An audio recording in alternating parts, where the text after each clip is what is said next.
A very warm welcome to my YouTube channel Let's Know Law. Myself Maninderjit Kaur पराय। आज मैं फिर आपके सामने हाजिर हूँ एक वीडियो के साथ और आज का मेरा टॉपिक है article 19 of the Indian constitution. जी हाँ, हम डिस्कस करने वाले हैं आर्टिकल 19 के बारे में इस वीडियो में। तो सबसे पहले मैं आपको बताना चाहूँगी ये आर्टिकल नंबर 19 डील करता है एक कंसेप्ट के साथ जिसे हम कहते हैं फ्रीडम के साथ। But there are total 6 freedoms जो यहाँ पर आर्टिकल 19 के क्लॉज नंबर 1 में डिफाइन की गई हैं और इन फ्रीडम को वो एक राइट की तरह दे रहे हैं कॉन्स्टिट्यूशन ऑफ इंडिया में और उनको प्रोटेक्ट किया जा रहा है बाय दिस आर्टिकल नंबर 19। सो ये जो 6 फ्रीडम है, फर्स्ट ऑफ ऑल इसमें जो फर्स्ट फ्रीडम है अंडर क्लॉज 1 का sub clause A of speech and expression. तो यहाँ पर हमारे पास हर जो सिटीजन है, मैं आपको फिर से ये बताना चाहूँगी कि ये आर्टिकल नंबर 19 जो है स्पेसिफिकली डील करता है only with the citizens of India and non citizens के साथ ये डील नहीं करता। सो इंडिया के जो हर नागरिक है उसका सबसे पहले एक अधिकार है, एक फ्रीडम है उसके पास स्पीच एंड एक्सप्रेशन की। सेकेंडली हर नागरिक के पास राइट है या फ्रीडम है कि वो पीसफुल असेंबली कर सकता है और it must be without arms. यहाँ पर आर्म्स का मीनिंग हथियार, बिना हथियारों के। थर्डली हर नागरिक के पास अधिकार है कि उसके पास फ्रीडम है कि वो एसोसिएशंस जो है वो फॉर्म कर सकता, बना सकता है और यूनियंस बना सकता है। फोर्थली हर नागरिक के पास इंडिया में ये फ्रीडम है कि वो इंडिया की टेरिटरी, जो एरिया इंडिया कॉन्स्टिट्यूट कर रहा है, उसमें फ्रीली मूव कर सकता है, आ जा सकता है। फिफ्थली हर जो नागरिक है उसके पास अधिकार है, उसके पास फ्रीडम है कि वो इंडिया की जो टेरिटरी है उसके किसी भी पार्ट में जाकर रिजाइड कर सकता है, वहाँ पर सेटल हो सकता है। एंड लास्टली अंडर क्लॉज जी, आपने नोटिस किया यहाँ पर ई के बाद एफ होना चाहिए था, बट यहाँ पर एफ जो है वो किसी कारण नहीं है। वो कारण क्या है वो मैं आगे चलकर आपको वीडियो में बताऊंगी। सो सब क्लॉज जी के अकॉर्डिंग हर पर्सन, दैट मीन्स हर जो नागरिक है इंडिया का, उसके पास अधिकार है, उसके पास फ्रीडम है कि वो किसी भी प्रोफेशन को प्रैक्टिस कर सकता है, वो किसी भी ऑक्यूपेशन, ट्रेड और बिजनेस को कैरी ऑन कर सकता है। So these were the total 6 freedom provided under article 19 of the Indian constitution. आगे हम बात करेंगे अदर सब clauses of the 19 article.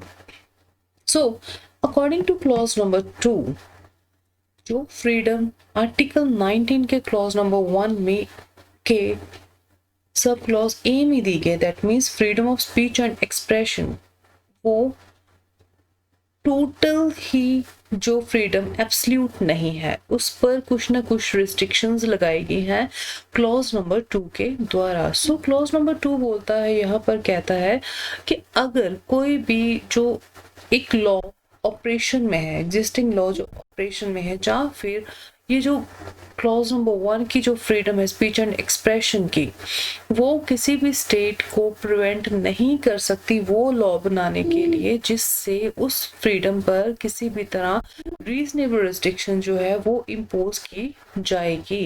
That means जो फर्स्ट फ्रीडम है हमारे पास स्पीच एंड एक्सप्रेशन की, वो एब्सल्यूट नहीं है, उस पर रिस्ट्रिक्शन लगाई जा सकती हैं by the state by making certain laws. But condition कौन कौन सी है जिनके बिहाफ पर उन पर रिस्ट्रिक्शंस इम्पोज की जा सकती हैं? तो फर्स्ट कंडीशन है in the interest of sovereignty. अगर सॉवरेनिटी के इंटरेस्ट है तो हम जो राइट है freedom of speech and expression का, उस पर रोक लगा सकते हैं बाय मेकिंग लॉज। सेकेंडली जहाँ पर इंटीग्रिटी जो इंडिया की है वो क्या है, अफेक्ट हो रही है। थर्डली स्टेट की सिक्योरिटी जो है उस पर किसी तरह का बुरा असर पड़ रहा है स्पीच और एक्सप्रेशन के फ्रीडम के साथ, या फिर जो हमारे फॉरेन स्टेट के साथ रिलेशन है हमारी कंट्री के, उन पर किसी तरह का बुरा प्रभाव पड़ सकता है, तो इस जो राइट है freedom of speech and expression का, उस पर रिस्ट्रिक्शन इम्पोज की जा सकती है।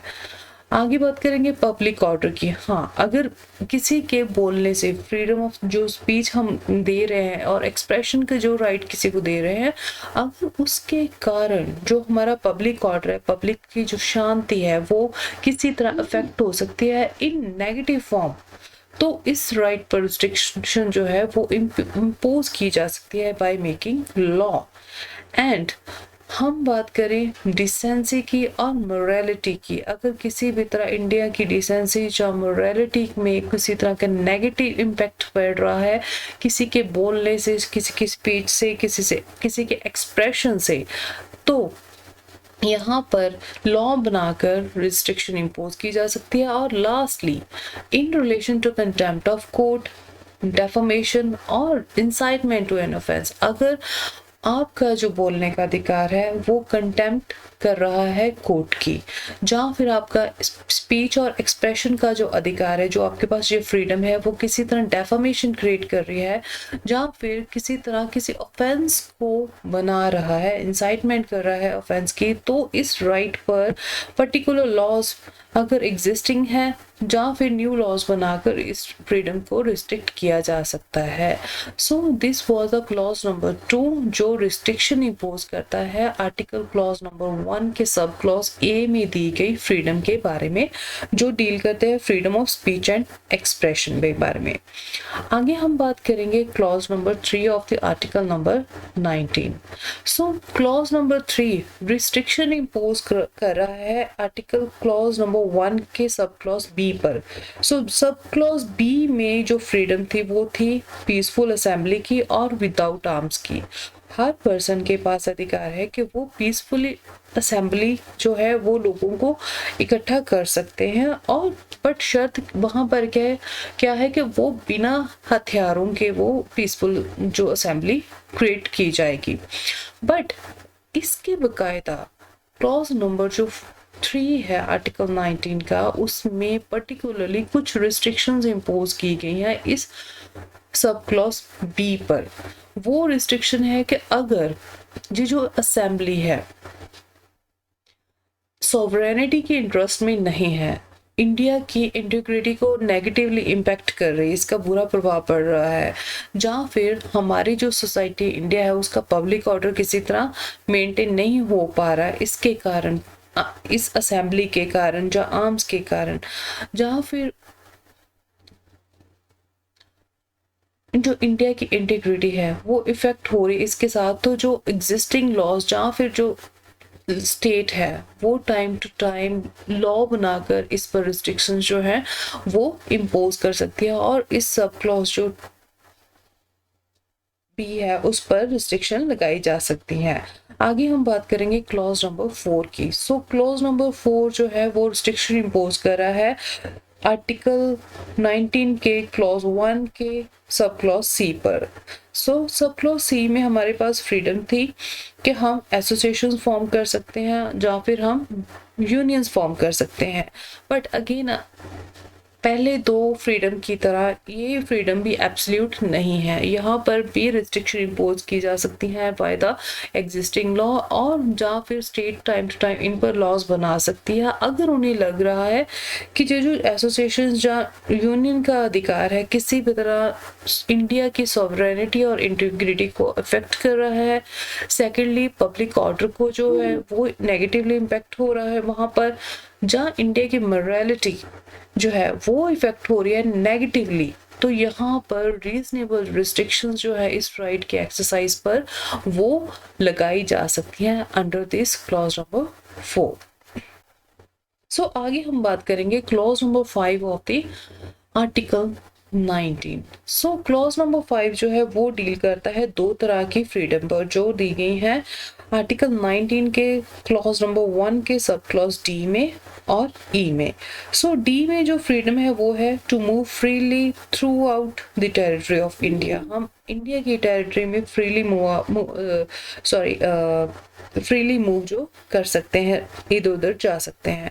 और ई के अकॉर्डिंग हम इंडिया के किसी पार्ट में रिजाइड कर सकते हैं और वहां पर सेटल हो सकते हैं। बट अगेन पहले 3 फ्रीडम की तरह इन 2 फ्रीडम्स पर भी रीजनेबल रिस्ट्रिक्शंस जो है वो लगाई जा सकती है by the state by making new laws, और जो एग्जिस्टिंग लॉ है वो भी उन पर रिस्ट्रिक्शन इम्पोज कर सकते हैं। बट यहाँ पर रिस्ट्रिक्शन इम्पोज करने के लिए ग्राउंड्स होने चाहिए हमारे पास कि ये जो फ्रीडम्स है वो किसी तरह जनरल जो पब्लिक है उनके इंटरेस्ट को वॉयलेट कर रही है, या फिर हम कह सकते हैं सेकंड ग्राउंड वो वहां पर रहने वाली जो शेड्यूल्ड ट्राइब्स हैं उनके इंटरेस्ट को हम अगर स्टेट प्रोटेक्ट करना चाहती है तो इन दोनों फ्रीडम्स पर, दैट मीन्स कि हम कहीं भी फ्रीली मूव कर सकते हैं, आ जा सकते हैं, हम कहीं भी इंडिया के किसी पार्ट में रिजाइड कर सकते हैं, सेटल कर सकते हैं, इस पर रिस्ट्रिक्शन इम्पोज कर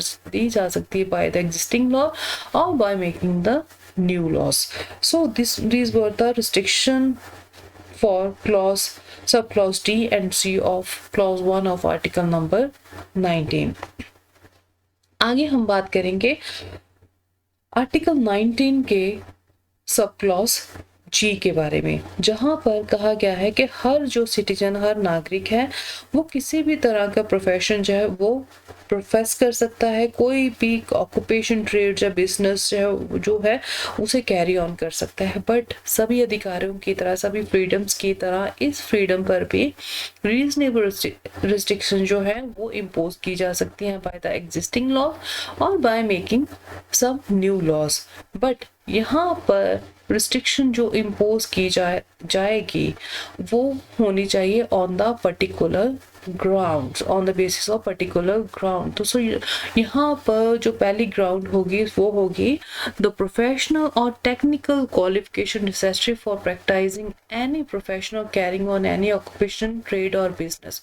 दैट मीन्स हर नागरिक के पास ये जो अधिकार है ट्रेड, बिजनेस और प्रोफेशन का वो एब्सल्यूट नहीं है, उस पर रिस्ट्रिक्शन लगाई जा सकती है अगर वो जो प्रोफेशन है, जो ऑक्यूपेशन है, जो ट्रेड या बिजनेस है वहाँ पर एक पर्टिकुलरली प्रोफेशन का पर्सन ही चाहिए, या एक टेक्निकल क्वालिफिकेशन चाहिए उसमें, तो नॉन टेक्निकल क्वालिफिकेशन वाला जो बंदा है वो वहाँ पर सेटल नहीं हो सकता। सो इस ग्राउंड के बिहाफ पर उस ट्रेड, उस बिजनेस, उस ऑक्यूपेशन पर, या उस प्रोफेशन पर रोक लगाई जा सकती है, शर्त लगाई जा सकती है कि आप पर्टिकुलर ये जो क्वालिफिकेशंस हैं वो फुलफिल करो पहले। और सेकेंड ग्राउंड है the carrying on by the state और बाय कॉर्पोरेशन ऑन और controlled by the state of any trade, business, industry और service whether to the exclusion complete और पार्शियल ऑफ सिटीजन्स और अदरवाइज। यहाँ पर हम बात करेंगे किसी प्रोफेशन की, किसी ट्रेड, ऑक्यूपेशन या बिजनेस की, बट वो पर्टिकुलर जो बिजनेस, ट्रेड, प्रोफेशन या ऑक्यूपेशन है वो कैरी ऑन किया जा रहा है पर्टिकुलरली बाय द स्टेट, और जहाँ फिर एक कॉरपोरेशन की तरफ से ऑन किया जा रहा है, उसकी मलकियत है उस पर, जहाँ फिर स्टेट के द्वारा उस पर कंट्रोल है, उस बिजनेस पर, उस ट्रेड पर, या इंडस्ट्री या सर्विस पर, चाहे वो कंप्लीटली सिटीजन्स को एक्सक्लूड कर रहे हैं, इससे बाहर निकाल रहे हैं, या पार्शियली निकाल रहे हैं, तो वो इस ग्राउंड पर हमारा जो एज अ सिटीजन अधिकार है किसी प्रोफेशन पर, किसी ट्रेड, बिजनेस या ऑक्यूपेशन पर, उस पर रिस्ट्रिक्शंस जो है वो इम्पोज कर सकती है बाय मेकिंग लॉस। सो ये तो था टोटल आर्टिकल 19 जिसमें हमने क्लॉज नंबर 1 में 6 तरह के 6 नंबर जो थे फ्रीडम्स के हमने पढ़े। उसके बाद हमने बात की थी रिस्ट्रिक्शंस की, कि ये जो सारे के सारे 6 हमारे पास फ्रीडम्स हैं वो एब्सल्यूट फ्रीडम नहीं है, वो भी रिस्ट्रिक्टेड फ्रीडम है, और वो जो रिस्ट्रिक्शंस वो होनी चाहिए रीजनेबल। कौन कौन सी ग्राउंड थी वो मैंने आपको बता दिया है। आगे हम बात करेंगे डिबेट समरी की। जैसे कि मैंने पहले भी जो आर्टिकल डिस्कस किए हैं वहाँ पर भी आपको बताया था कि जब कॉन्स्टिट्यूएंट असेंबली बनी थी कॉन्स्टिट्यूशन बनाने के समय, और जहाँ कॉन्स्टिट्यूशन बनाने के लिए, तो उनके जो मेंबर थे उनके बीच हर आर्टिकल पर, पर्टिकुलर आर्टिकल पर डिबेट होती थी। और इस आर्टिकल को जिसे हम आर्टिकल नंबर 19 बोलते हैं, आज कॉन्स्टिट्यूशन बनने के बाद उस समय इंट्रोड्यूस किया गया था as article number 13 in the draft constitution of the 1948। तो यहाँ पर जैसे मैंने पहले बोला था कि आर्टिकल 19 जो आज एग्जिस्ट कर रहा है उसमें 6 फ्रीडम्स हैं, बट जब कॉन्स्टिट्यूएंट असेंबली में ड्राफ्ट कॉन्स्टिट्यूशन जो पेश किया गया था एज आर्टिकल 13 जो आज का 19 है, वहाँ पर टोटल 7 फ्रीडम जो थी वो इंट्रोड्यूस की गई थी। और मैंने आपको प्रॉमिस किया था कि मैं आपको बताऊंगी जो एफ वर्ड जो यहाँ पर ओमिट है, यहाँ पर नहीं है, वो कहाँ गया, और कहाँ गया वो तो चलो मैं फिर आपको बाद में बताऊंगी, बाद के पोर्शन में वो क्या था, किसके साथ डील कर रहा था। सो मैं आपको बताना चाहूंगी कि जो एफ जो सब क्लॉज था वो डील करता था प्रॉपर्टी के साथ। फ्रीडम थी हर पर्सन को कि वो प्रॉपर्टी एक्वायर कर सकता है as a citizen of India, property hold कर सकता है एंड प्रॉपर्टी को डिस्पोज ऑफ करता था। सो ये तो था फंडामेंटल राइट अंडर आर्टिकल 19। बाद में इसे क्या हुआ, इसे कैसे यहाँ से रोक लगा दी गई, हटा दिया गया, वो मैं आपको बाद में डिस्कस करूंगी इस वीडियो में ही।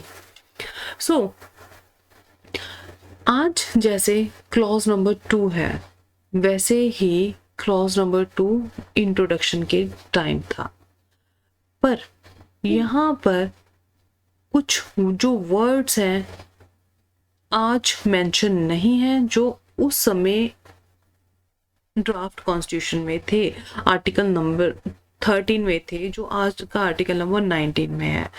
सबसे पहले अगर हम बात करें जो फ्रीडम है हमारे पास फ्री स्पीच एंड एक्सप्रेशन की, हमने ग्राउंड तो पढ़ ली इसके। वहाँ पर उस समय कुछ और एक्स्ट्रा वर्ड भी थे, वो थे लिबेल, स्लैंडर, सेडिशन, और ये जो वर्ड थे आज के जो हमारा क्लॉज नंबर 2 है वहाँ पर नहीं है। दैट मीन्स ये बाद में हटा दिए गए, इंट्रोड्यूस जरूर किए गए थे बट आज के कॉन्स्टिट्यूशन में ये वर्ड्स नहीं है। आगे हम बात करेंगे क्लॉज नंबर 3 की, जो डील करता है about the restriction on peaceful assembly and without arms की। अगर हम बात करें उसकी फ्रीडम के बारे में, तो इस राइट पर सिर्फ एक ही ग्राउंड पर उन्होंने रिस्ट्रिक्शन दी थी इंट्रोडक्शन के टाइम, वो थी इन the interest of public order. आगे हम बात करेंगे क्लॉज नंबर 4 की, जो डील करता था सी के साथ। क्लॉज नंबर 1 जो था आर्टिकल 19 का, उसकी सी में दी गई फ्रीडम के बारे में, that means to form associations और यूनियंस। तो यहाँ पर रिस्ट्रिक्शन की जो ग्राउंड थी वो थी इंटरेस्ट ऑफ जनरल पब्लिक, और सिर्फ एक यही रिस्ट्रिक्शन थी, बाकी जो ग्राउंड थी वो बाद में मेंशन की गई हैं विद अमेंडमेंट्स जब पूरा कॉन्स्टिट्यूशन बना था। सो इंट्रोडक्शन के टाइम जो क्लॉज नंबर 5 था ड्राफ्ट कॉन्स्टिट्यूशन का, वो डील करता था रिस्ट्रिक्शंस के बारे में of sub clause D, E and F तो चलो आज नहीं है, उस समय था। और डी और ई जो डील करते थे कि आप किसी भी जगह पर इंडिया की टेरिटरी पर जाकर फ्रीली जो मूव कर सकते हो, इधर उधर जा सकते हो इंडिया में, और वहाँ पर जाकर आप रिजाइड कर सकते हो, सेटल हो सकते हो, प्लस जो प्रॉपर्टी का राइट था उनकी यहाँ वहाँ पर जो ग्राउंड थी वो जस्ट थी कि आप रिस्ट्रिक्शन लगा सकते हो अगर वो किसी भी तरह जो इंटरेस्ट है अब ओरिजिनल ट्राइब्स का उनको वो वायलेट कर रहा है। यहाँ पर आज आज का जो क्लॉज नंबर 5 है आर्टिकल 19 का, वहाँ पर just scheduled tribes word add किया गया है, ना कि एबओरिजिनल वर्ड। आगे हम बात करेंगे उस समय के क्लॉज नंबर 6 के बारे में, जो डील करता है आखिर वाली फ्रीडम के साथ। वो है प्रोफेशन के बारे में, बिजनेस, ट्रेड और ऑक्यूपेशन की फ्रीडम के बारे में। सो वहाँ पर जो ग्राउंड थी वो वही है जो आज के क्लॉज नंबर 6 में दी गई हैं। सो ये तो था इंट्रोडक्शन के टाइम क्या वर्डिंग थी आर्टिकल नंबर 13 की, जो आज है आर्टिकल नंबर 19। सो इस आर्टिकल पर डिबेट हुई थी ऑन 1 दिसंबर 1948 को, 2 दिसंबर 1948 को, 16 अक्टूबर 1949 को एंड 17 अक्टूबर 1949 को। तो यहाँ पर it laid down the right to certain freedoms with certain restriction. और इन यहाँ पर इस आर्टिकल में कुछ फ्रीडम्स दी गई हैं और उनकी रिस्ट्रिक्शंस दी गई। दैट मीन्स जैसे कि मैंने आपको पहले ही बोला कि ये जो फ्रीडम है वो एब्सोल्यूट नहीं है, वो रिस्ट्रिक्टिव नेचर की है। सो यहाँ पर जो मेंबर्स थे उन्होंने प्राइमरीली डिस्कशन की थी ऑन द रिस्ट्रिक्शंस जो इन फ्रीडम्स पर लगाई गई थी इस ड्राफ्ट आर्टिकल में। कुछ मेंबर जो थे वो सोचते थे कि कोई भी राइट जो है वो एब्सोल्यूट नहीं हो सकता, कुछ ना कुछ लिमिटेशन उन पर होनी चाहिए कुछ सर्कमस्टांसेस पर।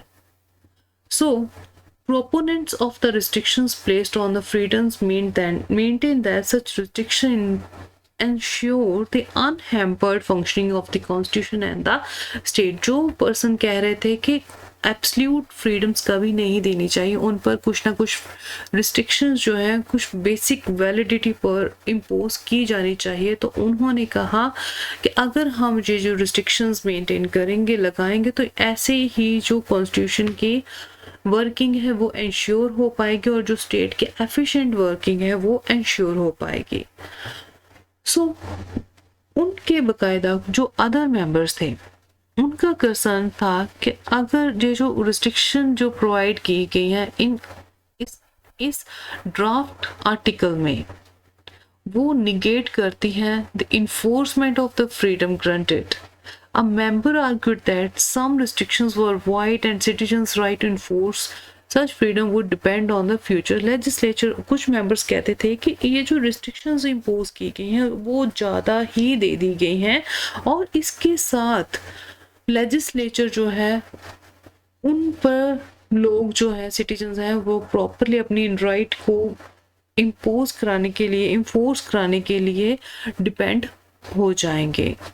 सो यहाँ पर मल्टीपल अमेंडमेंट जो थी इस ड्राफ्ट आर्टिकल में प्रपोज की गई एंड द मेजर अमेंडमेंट वो in relation to the scope of the restriction. जैसे कि मैंने पहले बताया था कि आज की जो रिस्ट्रिक्शन है उनकी ग्राउंड्स ज़्यादा है in comparison to the draft article of this article.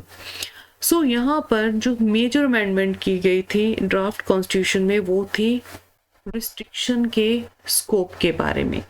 First, a member proposed amendment introducing the term reasonable restriction। एक मेंबर ने यहाँ पर अमेंडमेंट प्रपोज की कि आप यहाँ पर जो रिस्ट्रिक्शन वर्ड है वहाँ पर एक वर्ड ऐड करो रीजनेबल रिस्ट्रिक्शन। दैट मीन जो रिस्ट्रिक्शन भी होगी वो रीजनेबिलिटी की ग्राउंड पर होगी। Which would allow the courts to review legislation. अगर आप रीजनेबल वर्ड ऐड करोगे तो इसके साथ कोर्ट को अधिकार मिलेगा कि वो रिस्ट्रिक्शन को रिव्यू कर सकते हैं। दैट मीन्स जिस लेजिस्लेशन ने रिस्ट्रिक्शन लगाई है कानून ने, उसको वो रिव्यू करने का अधिकार मिल जाएगा। और अगर वो रिस्ट्रिक्शन आर्बिट्रेरी है, दैट मीन्स रीजनेबिलिटी की जो एक सीमा है उससे बाहर जा रही है, आर्बिट्रेरीनेस शो कर रही है, तो वो उसको स्ट्राइक डाउन कर सकते हैं। दैट मीन्स जो कोर्ट है वो रिव्यू करके लेजिस्लेशन को ख़त्म कर सकती है। सो ये जो अमेंडमेंट थी रीजनेबल रिस्ट्रिक्शन की बाद में अडॉप्ट कर ली गई। And the second member advocate that laws on sedition should not operate as a restriction to freedom of speech and expression। आज स्पीच एंड एक्सप्रेशन के जो रिस्ट्रिक्शन है वहाँ पर सेडिशन वर्ड नहीं है। उन्होंने भी, मेंबर ने भी यही कहा कि अगर ये जो लॉ है सेडिशन का, इसे एज अ रिस्ट्रिक्शन इम्पोज नहीं करना चाहिए on the freedom of speech and expression.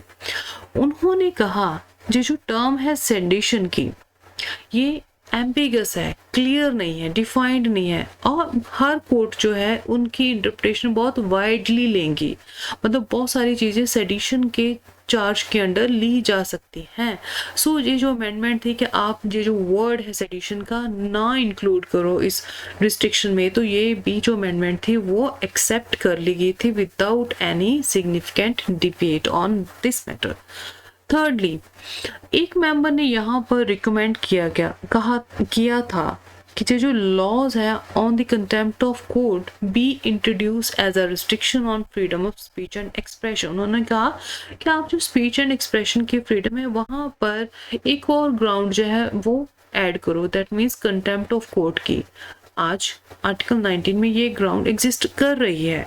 उन्होंने यही इंट्रोड्यूस करने के लिए कहा था as a amendment into the draft constitution article number 13।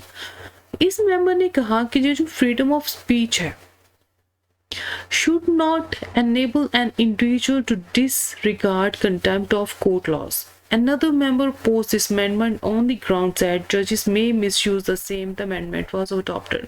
उन्होंने, जिसने फेवर किया था कि आप इस ग्राउंड को इंट्रोड्यूस करो कंटेम्प्ट ऑफ कोर्ट को, कि वो स्पीच एंड एक्सप्रेशन पर रिस्ट्रिक्शन लगा सके, उन्होंने कहा कि यहाँ पर इसे इसलिए इम्पोज करना चाहिए कि जो इंडिविजुअल है वो कोर्ट की तौहीन ना करे। और सेकंड मेंबर ने कहा कि इससे तो कोर्ट जो है, जो जजेस हैं, वो इस पावर को मिसयूज भी कर सकते हैं, बट उन सेकंड जो पर्सन उसकी बात नहीं मानेंगे, और स्टिल इस जो अमेंडमेंट को अडॉप्ट कर लिया गया और इसको ग्राउंड बना दिया गया, that is contempt of court को ग्राउंड बना दिया गया as a restriction on the right और freedom of speech and expression. So a number of other amendment जो थी वो रिजेक्ट की गई थी by the assembly, and this draft article, that means article number 13 जो आज का आर्टिकल नंबर 19 है, उसे एज अमेंडमेंट अडॉप्ट कर लिया गया ऑन 2 दिसंबर 1949 को। सो this was the debate in the constituent assembly. आगे हम बात करेंगे freedom of speech and expression के बारे में, कि वो इसका मीनिंग क्या है और ये जनरली जो टर्म है वो क्या क्या कॉन्स्टिट्यूट कर सकती है। सो आर्टिकल 19 का क्लॉज नंबर 1 का sub clause number A and जो आर्टिकल 19 का क्लॉज नंबर 2 है वो स्पेसिफिकली डील करता है freedom of speech and expression के बारे में। आर्टिकल 19 क्लॉज 1 का स्पेसिफिकली डील करता है फ्रीडम के बारे में as a right, and article 19 का क्लॉज नंबर 2 वो डील करता है रिस्ट्रिक्शन के बारे में, जैसे कि हमने पहले ही पढ़ा है कि कौन कौन किसी ग्राउंड पर रिस्ट्रिक्शन जो है इम्पोज की जा सकती हैं इस राइट के ऊपर। सो जैसे कि हम जानते हैं कि किसी का स्पीच एंड एक्सप्रेशन की जो फ्रीडम है वो डेमोक्रेटिक सोसाइटी की एक तरह की फाउंडेशन होता है, दैट मीन्स नींव होता है, और ये जो है राइट है वो सबसे चेरिस्ड राइट होता है सिटीजन्स का। It is the first condition of liberty and plays an important role in framing public opinion. इस राइट के द्वारा एक पब्लिक का ओपिनियन जो है वो फॉर्म किया जा सकता है। अगर हम बात करें कि ये जो राइट है freedom of speech and expression का, उसका मीनिंग क्या है, that means the right to speak, आपके पास बोलने का अधिकार है, आपके पास राइट है टू एक्सप्रेस, आप अपने विचारों को एक्सप्रेस कर सकते हो थ्रू एनी मीडियम, चाहे वो आप बोलकर एक्सप्रेस कर रहे हो, चाहे लिखकर, चाहे पिक्चर्स की फॉर्म पर, चाहे किसी सिग्नेचर साइंस की फॉर्म पर, और जहाँ इंटरनेट के थ्रू आप अपने आप को अपने जो एक्सप्रेशंस हैं उनको जाहिर कर रहे हो, अपने विचार हैं वो शो कर रहे हो बाय स्पीकिंग, बोलकर। सो हर जो इंडिया का नागरिक है उसके पास है अधिकार कि वो अपना ओपिनियन रख सकता है पर्टिकुलर मैटर पर और इसे एक्सप्रेस भी कर सकता है। और यहाँ पर उसके पास अधिकार है, इंक्लूड कर रहा है जो right to receive and impart information, उसको अधिकार है कि वो इंफॉर्मेशन रिसीव भी कर सकता है और इंफॉर्मेशन बांट भी सकता है, दैट इज इम्पार्ट भी कर सकता है। सो ये जो एक्सप्रेशन है, freedom of speech and expression, इसका जो मीनिंग है बहुत ही वाइड है। It includes the freedom of the propagation of ideas. इस अधिकार स्पीच एंड एक्सप्रेशन की जो फ्रीडम का राइट है वो इंक्लूड करता है कि आप आइडियाज जो है उनकी प्रोपिगेशन कर सकते हो, उनकी पब्लिकेशन कर सकते हो, इवन आपके पास अधिकार है कि आप उनकी सर्कुलेशन भी कर सकते हो। सो आगे हम डिस्कस करेंगे the scope of freedom of speech and expression. जो हमारे पास जो फ्रीडम है स्पीच एंड एक्सप्रेशन की, उसका स्कोप कहाँ तक है। सो स्पीच एंड एक्सप्रेशन का जो हमारे पास फ्रीडम है उसके अंडर बहुत सारे अधिकार जो हैं वो रिकॉग्नाइज्ड किए गए हैं कोर्ट्स के द्वारा। और ये जो कोर्ट्स जो जनरली है वो होती है the supreme court of India. So इसके अंडर आता है एक राइट, फ्रीडम ऑफ प्रेस। जी हाँ। सो इस फ्रीडम के under, that means freedom of press के अकॉर्डिंग, हमारी इंडिया में फ्रीडम जो है वो इम्पॉर्टेंट एस्पेक्ट है freedom of speech and expression का। आर्टिकल 19 के क्लॉज 1 के सब क्लॉज ए में स्पेसिफिकली ये वर्ड्स इंक्लूड नहीं किए गए, बट इम्प्लाइडली ये जो फ्रीडम है वो आर्टिकल 19 के सब क्लॉज ए में ही कॉन्स्टिट्यूट करती है। सो यहाँ पर फ्रीडम ऑफ प्रेस का मीनिंग है कि ये जो प्रेस है, मीडिया है, उन पर प्री सेंसरशिप जो है वो नहीं लगाई जाएगी। सेकेंडली, किसी भी तरह की जो पब्लिकेशन है उनकी प्री स्टॉपेज नहीं होगी इन द न्यूज़पेपर, किसी भी आर्टिकल की या किसी भी मैटर की जो पब्लिक इम्पोर्टेंस रखता है। और किसी भी जो फ्रीडम है सर्कुलेशन की, उस पर प्री स्टॉपेज, पहले से ही स्टॉपेज नहीं लगाई जाएगी। थर्डली, प्रेस के ऊपर एक्सेसिव टैक्सेस जो है, ज़्यादा टैक्सेस जो है वो जो रीजनेबल नहीं है वो इम्पोज नहीं किए जाएंगे। एंड लास्टली, प्रेस के ऊपर रिस्ट्रिक्शंस जो है इम्पोज किए जा सकते हैं अगर वो रिस्ट्रिक्शन है in the interest of justice, but ये जो रिस्ट्रिक्शंस हैं वो भी टेस्ट क्लियर कर रही हूँ आर्टिकल 19 के क्लॉज नंबर 2 की ग्राउंड्स का। सो this was the freedom of press under the scope of freedom of speech and expression, जो दिया गया है आर्टिकल 91 के क्लॉज नंबर 1 के सब क्लॉज ए में। आगे हम बात करेंगे कुछ इम्पॉर्टेंट केसेस के बारे में जो डील करते हैं freedom of speech and expression के बारे में। सो पहले हम बात करेंगे एक केस का जिसका नेम है Bennett column versus union of India, जो 1972 में दिया गया था। तो यहाँ पर सुप्रीम कोर्ट ने हेल्ड किया था कि जो फ्रीडम ऑफ प्रेस है वो एम्बॉडीज कर रही है the right of the people to free speech and expression. उन्होंने कहा, सुप्रीम कोर्ट ने कहा था कि ये जो फ्रीडम ऑफ प्रेस का अधिकार है वो लोगों के जो अधिकार है स्पीच एंड एक्सप्रेशन का उसमें ही आ रहा है, वो स्पीच एंड एक्सप्रेशन ही बना रहा है। एंड उन्होंने हेल्ड किया था कि जो फ्रीडम ऑफ प्रेस जो है is both qualitative and quantitative. Freedoms lies करती है सर्कुलेशन एंड इन कंटेंट। सो एक और केस है जिसका नेम है Romesh Thapar versus the state of Madras. ये जो केस था 1950 का केस था और ये एक लैंडमार्क जजमेंट है सुप्रीम कोर्ट केसेस में। सो यहाँ पर सुप्रीम कोर्ट ने ऑब्जर्व किया था कि जो freedom of speech end of the press जो है bye at the foundation of all democratic organization for without free political discussion, no public education so essential for the proper functioning of the process of popular government is possible। तो उन्होंने कहा था कि जो press का अधिकार है वो डेमोक्रेटिक जो ऑर्गेनाइजेशन है, जो हमारा डेमोक्रेटिक स्ट्रक्चर है इंडिया का, उसकी प्रॉपर फंक्शनिंग के लिए बहुत ही जरूरी है। तो यहाँ पर उन्होंने कहा था कि जो फ्रीडम है सर्कुलेशन की, ये फ्रीडम ऑफ पब्लिकेशन का इम्पॉर्टेंट पार्ट है जो कॉन्स्टिट्यूट करता है freedom of speech and expression under article 19 सब clause A.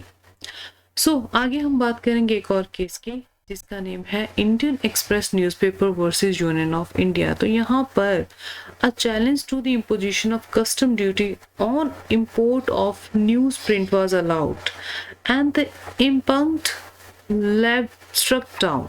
The Supreme Court held that the expression freedom of the press, though not expressly used in Article 19, was comprehended within Article 19(1)(a) and meant freedom from interference from authority, which would have the effect of interference with the content and the circulation of the newspaper। यहाँ पर इस case में कहा गया था कि ये जो फ्रीडम है हमारी स्पीच एंड एक्सप्रेशन की, उसमें फ्रीडम ऑफ प्रेस जो है वो भी इंक्लूड होती है, चाहे वो उन्होंने एक्सप्रेसली जो हमारा आर्टिकल वहाँ पर मेंशन नहीं किया है इसको। आगे हम बात करेंगे in the case Secretary that is Ministry of Information and Broadcasting versus Cricket Association Bengal. तो यहाँ पर सुप्रीम कोर्ट ने हेल्ड किया था कि जो ब्रॉडकास्टिंग का कंसेप्ट है ये एक मीन्स है कम्युनिकेशन का एंड मीडियम है स्पीच एंड एक्सप्रेशन का with in the frame of article 19(1) सब क्लॉज ए। सो ये जो केस था वो इन्वॉल्व करता था rights of a cricket association जो ग्रांट करता था टेलीकास्ट राइट को to an agency of its choice. तो यहाँ पर हेल्ड किया था कि ये जो राइट है to entertain and to be entertained in this case through the broadcasting media are an integral part of the freedom under Article 19 clause 1 subclause A। So आगे हम बात करेंगे सेकेंड पार्ट की, दैट मीन्स जो first हमारा right है freedom of speech and expression, वो also include करता है right to know and to obtain on information, जो इसका स्कोप है freedom of speech and expression का। सो यहाँ पर एक केस था state of UP versus Raj Narayan 1975। तो सुप्रीम कोर्ट ने यहाँ पर ऑब्जर्व किया था कि ये जो हमारा राइट टू नो मतलब जानने का अधिकार, हमारे पास कुछ भी जानने का अधिकार है, ये जो राइट है वो ड्राइव होता है from the concept of freedom of speech. तो आगे कोर्ट ने कहा था कि ये जो पीपल ऑफ दिस कंट्री है, इस कंट्री के जो लोग हैं उनका अधिकार है हर पर्सन का कि जो हर पब्लिक एक्ट है उसको जानने का अधिकार है, जो भी हो रहा है इन द पब्लिक वे उसे जानने का अधिकार है बाय देयर पब्लिक फंक्शनरीज, जिनकी मतलब as a public servant duty है, उनके द्वारा क्या क्या किया जा रहा है इसको जानने का अधिकार लोगों के पास है as a right to know. So उन्होंने कहा था कि ये जो राइट टू नो का अधिकार है अंडर स्पीच एंड एक्सप्रेशन, ये कंसेप्ट बेसिक कंसेप्ट है under article 19 clause 1 and sub clause a. आगे हम बात करेंगे स्कोप के अंडर थर्ड राइट की, that means freedom and expression के स्कोप के अंडर जो थर्ड राइट है वो आता है right to know the antecedents of the candidates of election. In Union of India versus Association for Democratic Reforms 2002, the Honorable Supreme Court held that the voters have a fundamental right to know the antecedents of the candidates contesting election, including his or her criminal past। Supreme Court का इस case में कहना था कि जो भी person as a candidate contest कर रहे हैं इलेक्शंस, उनके बारे में जानने का लोगों का अधिकार है, इवन उनके क्रिमिनल पास्ट के बारे में भी लोगों को जानने का अधिकार है। आगे हम स्पीच एंड एक्सप्रेशन के अगले जो अधिकार जो एक्सप्रेस तो नहीं है बट इम्प्लाइडली इसमें ऐड होता है इस राइट में, इस फ्रीडम में, वो है right to reply. So in the case in LIC versus professor Manubhai T Shah जो 1992 में आया था ये केस, इसमें सुप्रीम कोर्ट ने रूल किया था कि राइट टू रिप्लाई इंक्लूड करता है right to get the reply published in the same newspaper media in which something was published against or in relation to a citizen is protected under Article 19 Clause 1A। अगर किसी के बारे में एक media में newspaper ने कुछ publish किया है तो उसी न्यूज़पेपर में रिप्लाई जो है वो आना चाहिए। आगे इसका एक इसके स्कोप में एक और राइट आता है, राइट टू साइलेंस। जी हाँ, अगर राइट टू स्पीच का अधिकार है, राइट टू साइलेंस का क्या कंसेप्ट है वो हम पढ़ेंगे। Right to speak includes the right to not speak. Right to speak के अधिकार में एक और अधिकार है ना बोलने का, और राइट टू रिमेन साइलेंट, चुप रहने का अधिकार इसमें कॉन्स्टिट्यूट करता है। In the case Bijoy Amnual versus State of Kerala 1986, the Supreme Court upheld the right to silence of 3 children who were expelled from school because they refused to sing the national anthem। वहाँ पर 3 जो बच्चे थे उनको school से निकाल दिया गया ये कहकर कि उन्होंने नेशनल एंथम जो है वो गाने से मना कर दिया।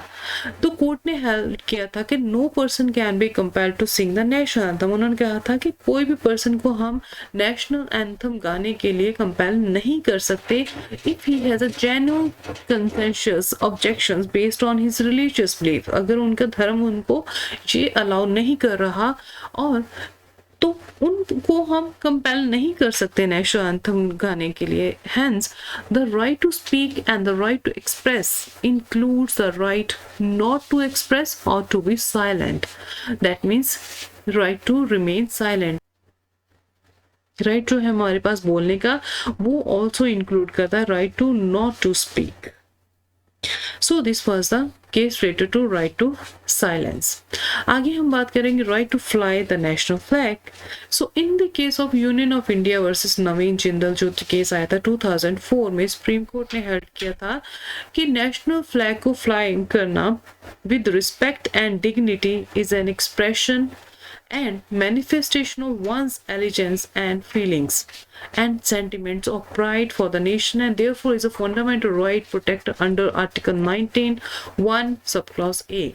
However, the flying of national flag cannot be for the commercial purposes or otherwise and can be subject to reasonable restriction। उन्होंने कहा था कि ये जो आपका अधिकार है ये नेशनल फ्लैग को फ्लाई करना, ये जो है विद रिस्पेक्ट एंड डिग्निटी एक एक्सप्रेशन है आपका, एक फ्रीडम है आपका अंडर आर्टिकल 19 क्लॉज 1 के सब क्लॉज ए में, that means speech and expression के फ्रीडम के अंडर। आगे हम बात करेंगे कि कौन कौन सी जो रीजनेबल रिस्ट्रिक्शंस हैं वो इम्पोज की जा सकती है इस राइट के बारे में जो डील करता है फ्री स्पीच एंड एक्सप्रेशन के बारे में। 19 का जो क्लॉज नंबर 2 है वहाँ पर नंबर ऑफ रिस्ट्रिक्शंस जो इस राइट पर इम्पोज की गई हैं वो फर्स्ट रिस्ट्रिक्शन है on the basis of sovereignty and integrity of India, secondly the security of the state, thirdly the friendly relation with foreign state, fourthly the public order, decency or morality, fifthly in relation to contempt of court, sixthly the defamation or incitement to an offense। so ये जो grounds पे उनके अधिकार पर जो हमारा right है, जो फ्रीडम है स्पीच एंड एक्सप्रेशन की, उन पर रोक जो है वो लगाई जा सकती है। आगे हम बात करेंगे आर्टिकल 19 के क्लॉज नंबर 1 के सब क्लॉज बी के बारे में जो डील करता है फ्रीडम ऑफ असेंबली जो एंड विदाउट आर्म्स की जो असेंबली उसके बारे में, और आर्टिकल नंबर 19 के क्लॉज नंबर 3 के बारे में जो डील करता है इनके ऊपर रिस्ट्रिक्शंस के रिगार्डिंग कि हम फ्रीडम जो असेंबली की है, जो विदाउट आर्म की जो असेंबली है उस पर क्या क्या रिस्ट्रिक्शन जो है वो इम्पोज कर सकते हैं।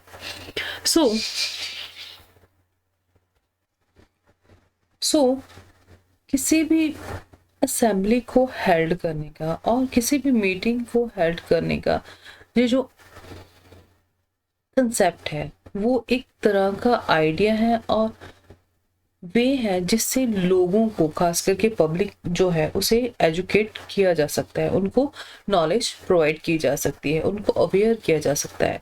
सो ये जो राइट है असेंबली का, वो एक नेसेसरी पार्ट है under right to free speech and expression. So article 19 का sub clause 1 and sub clause b जो है वो इस राइट को प्रोवाइड कर रहा है in the form of right to assemble peacefully and without arms।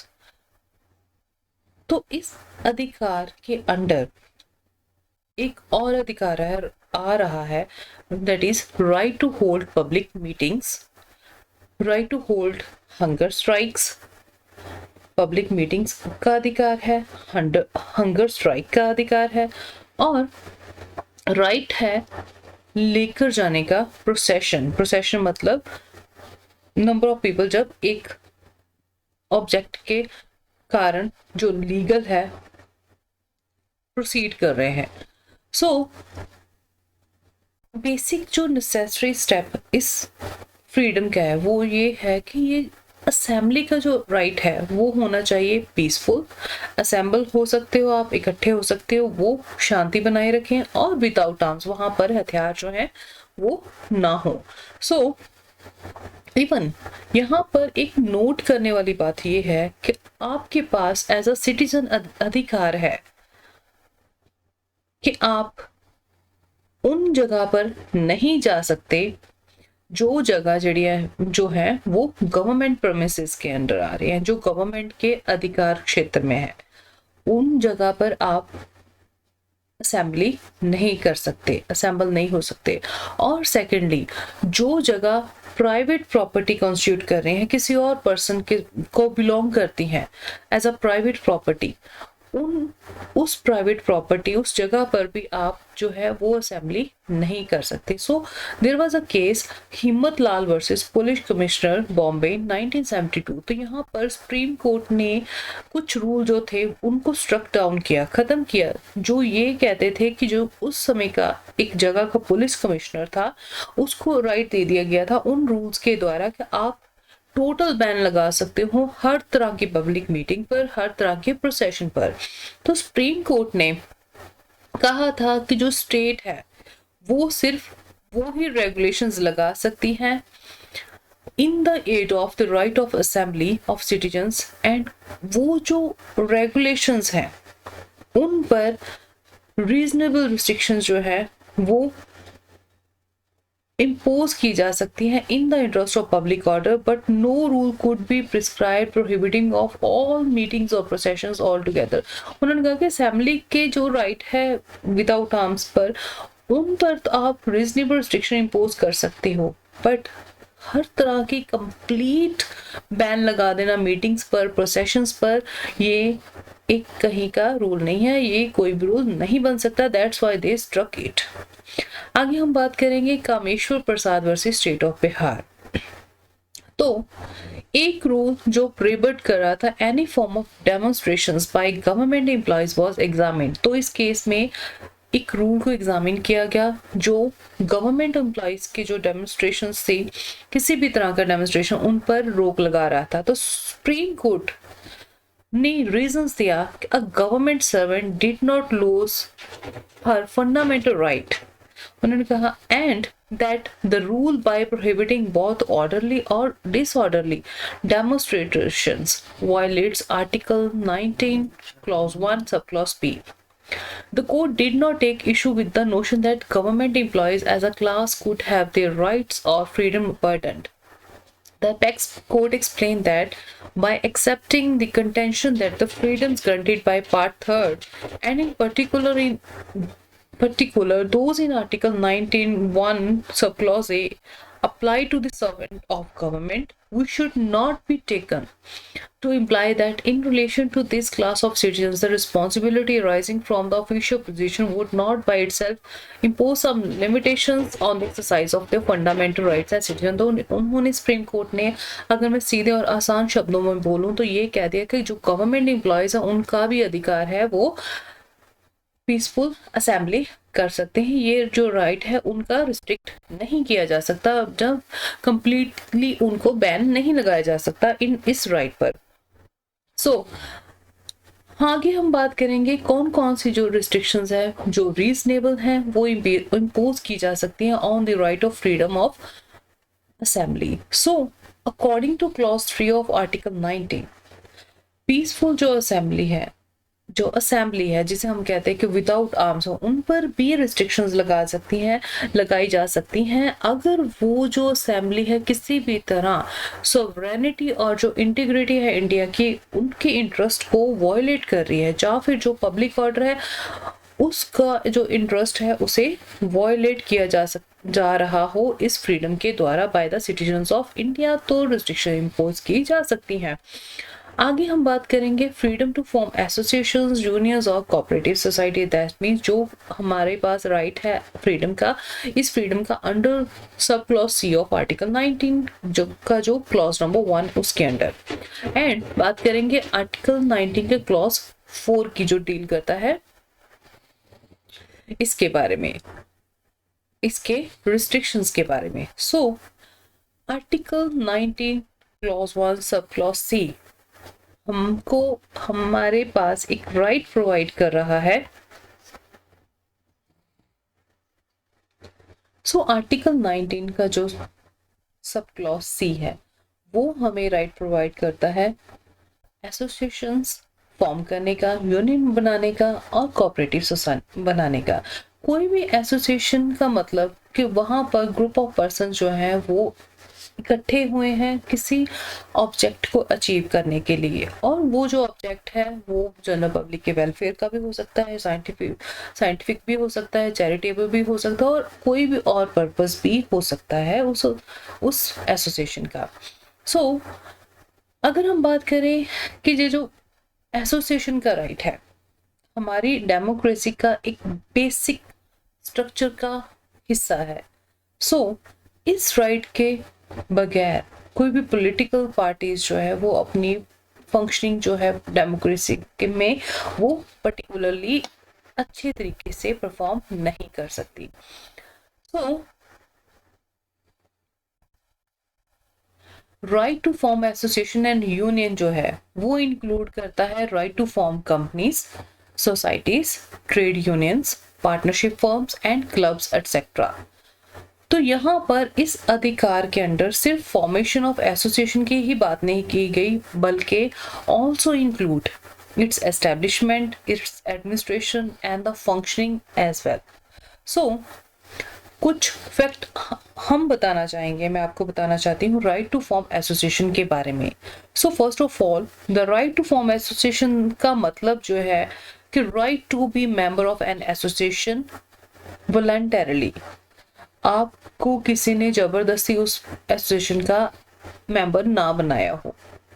So it also include the right to continue और टू बी अ और not to continue to be a member of the association. इस अधिकार का मतलब कि आपके पास compulsion के साथ कोई आपको मेंबर ना बना रहा हो, आप वॉलंटरी उसके मेंबर बन रहे हो उस एसोसिएशन के।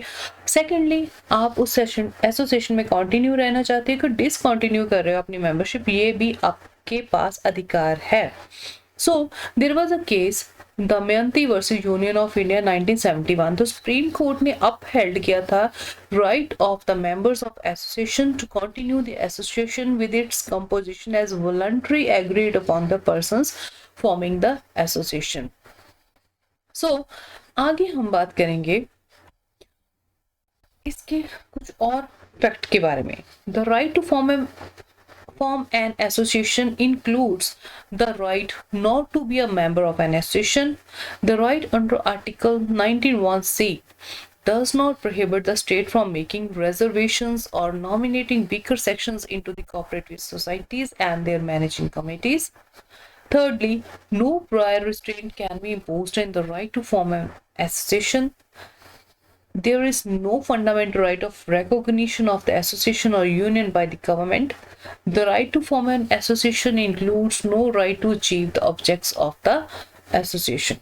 सो इसके स्कोप में ये सब आ रहा था। आगे हम बात करेंगे कि राइट टू फॉर्म जो एसोसिएशन का अधिकार है उसके ऊपर कौन कौन से रिस्ट्रिक्शंस लगाई जा सकती है। सो आर्टिकल 19 के 4 क्लोज के अकॉर्डिंग इस अधिकार पर रिस्ट्रिक्शंस लगाई जा सकती हैं on the basis of the sovereignty and integrity of India. अगर इंडिया की सॉवरेनिटी एंड इंटीग्रिटी जो वो किसी तरह वायलेट हो रही है या किसी तरह उसको खतरा है तो इस अधिकार पर रोक लगाई जा सकती है as reasonable restriction. Secondly, on the behalf of public orders and morality, अगर पब्लिक ऑर्डर्स एंड जो मोरालिटी है वो किसी तरह रिस्ट्रिक्ट हो रही है या वायलेट हो रही है इस अधिकार के द्वारा, तो इस अधिकार पर राइट टू फॉर्म एसोसिएशन पर रिस्ट्रिक्शन जो है वो इम्पोज की जा सकती है। आगे हम बात करेंगे कुछ और फ्रीडम्स के बारे में जो दी गई हैं आर्टिकल 19(1)(d) में एंड 19(1)(e) में, जो बेसिकली डील करती है freedom of movement and residence के बारे में। हम बात करेंगे इन दोनों अधिकारों में। तो ये जो अधिकार है सिटीजन्स को प्रोवाइड किए जाते हैं कि आप इंडिया के किसी भी पार्ट में इनको जो टेरिटरी कॉन्स्टिट्यूट करता है इंडिया, वहां पर फ्रीली मूव कर सकते हो, आ जा सकते हो। और secondly, according to E clause of the article 19(1), आप इंडिया के किसी भी पार्ट में रिजाइड कर सकते हो, वहां पर सेटल हो सकते हो, रह सकते हो। So, Article 19(1)(d) provides for the right to move freely throughout the territory of India. This means the right to locomotion, that is, right to move as per one's own choice. The right includes a right to use roads and highways. तो यहाँ पर right to movement का अधिकार also include करता है the right to use roads and highways. So there is a case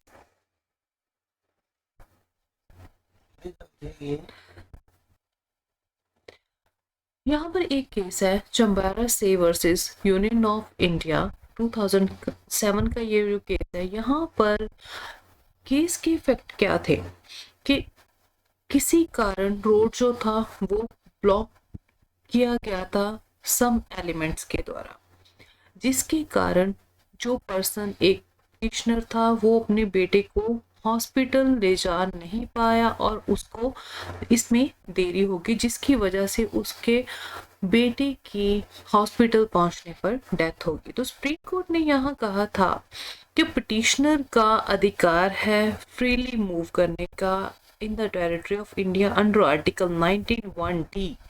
वो जो अधिकार है वो वायलेट किया गया है बाय द रोड ब्लॉकेज। तो सुप्रीम कोर्ट ने हेल्ड किया कि जो स्टेट है वो लायबल है कि वो पिटिशनर को उसके बेटे की डेथ को कंपनसेट करना होगा due to the inaction on the part of the state authorities in removing the aforesaid blockage. So ये जो कंसेप्ट है राइट टू फ्रीली मूव का, उन्होंने इसका स्कोप जो है वो वाइडली डिफाइन किया था इस केस में। आगे हम बात करेंगे फ्रीडम ऑफ रेजिडेंस के बारे में। आर्टिकल 19(1)(e) में फ्रीडम जो है रेजिडेंस के बारे में दी गई कि कोई भी पर्सन कहीं भी इंडिया की टेरिटरी में कहीं भी जाकर रिजाइड कर सकता है और वहां पर सेटल हो सकता है। तो यहाँ पर एक केस के बारे में हम बात करेंगे, यूपी आवास एवं विकास परिषद versus friends cooperative housing society limited 1995। तो सुप्रीम कोर्ट ने इस केस में हेल्ड किया था कि right to residence under article 19(1)(e) includes the right to shelter and to construct houses for that purpose. So right to residence में right to shelter and construct houses भी include होता है। आगे हम बात करेंगे कि ये जो फ्रीडम है मूवमेंट की और रेजिडेंस की, इस पर कौन कौन से रिस्ट्रिक्शंस हैं वो लॉ बनाकर स्टेट के द्वारा लगाई जा सकती है, वो भी रीजनेबल होनी चाहिए। और वो ग्राउंड्स हैं अगर वो रिस्ट्रिक्शन लगा रहा है on the interest of general public, जहाँ फिर for the protection of the interest of any scheduled tribes. तो यहाँ पर दो जो ग्राउंड है वो मेंशन किए गए हैं। आगे हम बात करेंगे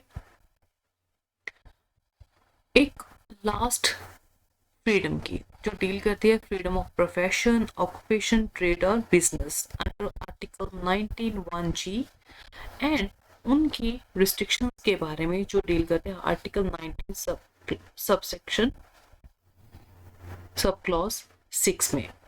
सो आर्टिकल 119 का जो क्लॉज 1 सब क्लॉज जी है वो प्रोवाइड करता है कि हर जो सिटीजन है इंडिया का, उसका अधिकार है कि वो कोई भी प्रोफेशन को प्रैक्टिस कर सकता है, वो कोई भी ऑक्यूपेशन ट्रेड और बिजनेस है जो उसे चला सकता है, कैरी ऑन कर सकता है। सो हम बात करेंगे, डिस्कशन करेंगे what include and what's not include in this freedom, that is freedom of profession, occupation, trade or business. So the right to carry on a business also include the right to shut down the business. अगर carry on करने का अधिकार है तो shut down करने का भी अधिकार है इस right के scope के under. So there was a case in Excelsior versus Union of India 1978. The Supreme Court declared section 25(1) of the Industrial Dispute Act 1947, which require an employer to take prior permission from the government for closure of his industrial undertaking as unconstitutional and invalid on the ground that it violates Article 19(1)(g। तो उन्होंने कहा था कि अगर आपके पास कोई business को शुरू करने का या कैरी ऑन करने का अधिकार है तो आपके पास without prior permission from the government for its closure आपके पास फुल अधिकार है इस इस आर्टिकल के under. So this was the case Excelsior. आगे हम बात करेंगे कुछ और जानकारी इस राइट के बारे में। There is no right to hold a particular job of one's joints. For example, in case of closure of an establishment, man who has lost his job cannot say that his fundamental right to carry on occupation is valid। तो यहाँ पर एक person के पास, वैसे तो हर person के पास अधिकार है कि वो अपनी मर्जी की जॉब करे, बट यहाँ पर पर्टिकुलर जॉब को कैरी ऑन करने का अधिकार भी ये भी रिस्ट्रिक्टेड राइट है। अगर वो कुछ जो एस्टेब्लिशमेंट है बंद होने जा रही है तो किसी पर्सन की जो जॉब है वो जा रही है इसके कारण, तो वो ये नहीं कह सकता कि मेरा फंडामेंटल राइट है उस ऑक्यूपेशन को करने का, उस जॉब को कंटिन्यू करने का। सो एक और कंसेप्ट इस राइट के अंदर आ रहा है, वो ये है कि there is no right to carry on any dangerous activity और एनी एंटी सोशल और क्रिमिनल एक्टिविटी। अगर आपको बिजनेस का अधिकार दिया जा रहा है, ट्रेड का अधिकार दिया जा रहा है, किसी प्रोफेशन को अधिकार दिया जा रहा है, इसका मतलब ये नहीं कि आप कोई भी डेंजरस एक्टिविटी करो जो सोशल एंटी सोशल हो या फिर कोई क्रिमिनल एक्टिविटी हो। Thirdly, no one can claim a right to carry on business with the government. Fourthly, the right to trade does not include the right of protection from competition in trade. Thus, loss of income on account of competition does not violate the right of trade under Article 19(1)(g। Business में अक्सर competition का concept चलता ही रहता है। अगर due to competition कोई person अपनी income जो है वो लॉस करता है तो वो ये नहीं कह सकता कि मेरा जो राइट ऑफ ट्रेड है वो वायलेट हुआ है अंडर आर्टिकल 19(1)(g। ये तो बिजनेस का पार्ट ही है। सो यहाँ पर जो फ्रीडम है वो रिस्ट्रिक्टेड है। सुप्रीम कोर्ट ने एक केस में हेल्ड किया था जिसका नाम था Vishakha versus state of Rajasthan, that the sexual harassment of working women in workplace violates a fundamental right under Article 91(g).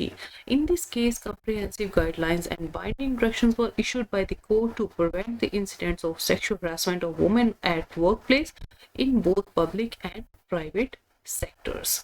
So, उन्होंने कहा था विशाखा के केस में कि अगर वुमेन के वर्किंग प्लेस पर सेक्सुअल हरासमेंट हो रही है तो ये जो उनका आर्टिकल 19 का क्लॉज 1 का सब क्लॉज जी का राइट है वो वायलेट कर रहा है।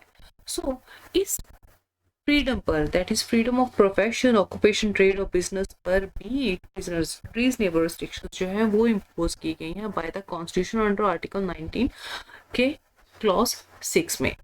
सो इस अधिकार पर रिस्ट्रिक्शंस लगाई जा रही हैं अगर वो पर्टिकुलर प्रोफेशन, ट्रेड, बिजनेस या ऑक्यूपेशन जो है पार्शली या कंप्लीटली मोनोपोलाइज है, उसकी मोनोपोली सिर्फ ओनली स्टेट के पास है, या फिर उसके लिए right of a citizen to carry on a trade is subordinate to the right of the state to create a monopoly in its favor।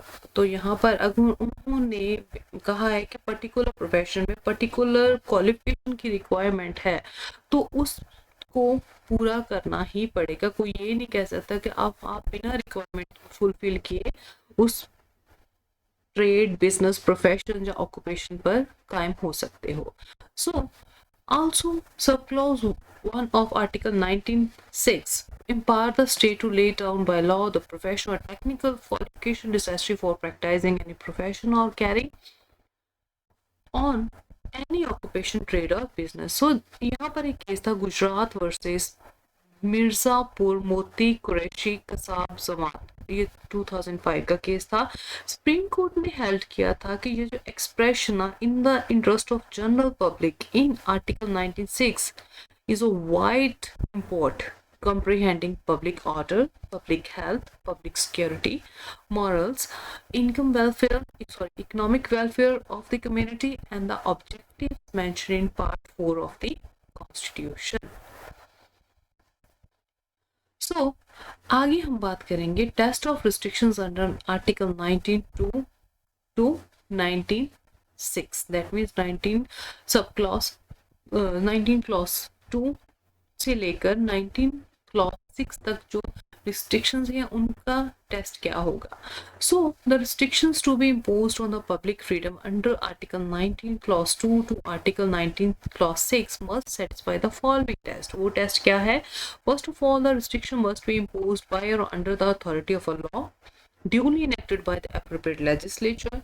The law authorizing the restriction must be reasonable. Secondly, the restriction imposed must be for a particular purpose or object envisaged in the specific clauses, that is article 19 clause 2 to 19 clause 6. There has to be reasonable nexus between the restriction imposed and the objects mentioned in the respective clause, and the restriction must be reasonable. So ये जो test है वो आपको पहले पूरा करना पड़ेगा restriction impose करने से पहले। So there was a case जो लैंडमार्क केस है कॉन्स्टिट्यूशन हिस्ट्री में, that is Maneka Gandhi versus union of India. The supreme court उन्होंने हेल्ड किया था कि it is possible that a right does not find express mention in any clause of article 19 clause 1 and yet it may be covered by some clause of that article. This is true for freedom of press is one such important fundamental right, though not expressly mentioned as is implicit in article 19(1)(a। उन्होंने कहा था कि अगर कोई चीज, कोई अधिकार expressly यहाँ पर मेंशन नहीं है, वो इम्प्लाइडली वहां पर हो सकता है। जैसे कि right to freedom of press है, वो डील करता है स्पीच एंड एक्सप्रेशन के राइट के under article 19(1)(a। So lastly, it is noteworthy that earlier article 19(1) provided for 7 fundamental freedoms। जैसे कि मैंने शुरू में आपको बोला था और मैंने प्रॉमिस किया था कि मैं आपको वीडियो के एंड तक जाकर ये बता दूंगी कि आर्टिकल 19 के 1 के अंडर उसका जो सब क्लॉज F है उसका क्या हुआ, जो डील करता था प्रॉपर्टी का राइट, जो फंडामेंटल था वो अब कहाँ गया। वो राइट था freedom to hold and acquire property, इसको डिलीट कर दिया गया था कॉन्स्टिट्यूशन की 44th अमेंडमेंट एक्ट जो था 1978 उसके द्वारा। सो इस तरह जो क्लॉज F था जो फंडामेंटल राइट का राइट टू प्रॉपर्टी को फंडामेंटल राइट बना रहा था, इसे बाद में डिलीट कर दिया गया कॉन्स्टिट्यूशन में से एज अ फंडामेंटल राइट हटा दिया गया by the 44th amendment of the 1978। सो अगर आपको ये वीडियो अच्छी लगी और आर्टिकल 19 के बारे में हमने जो भी पढ़ा आपको वो नॉलेजेबल लगा और आप मेरे साथ कंटिन्यू रहना चाहते हो, मैं और भी वीडियोस डे बाय डे आपको प्रोवाइड करने की कोशिश करूँगी। आपको अच्छी लगी है मेरी वीडियो और आप बाकी सबके साथ भी नॉलेज शेयर करना चाहते हो, प्लीज़ आप मेरा चैनल सब्सक्राइब करो और लाइक करो for more interesting video, and thank you for listening me, and thank you so much।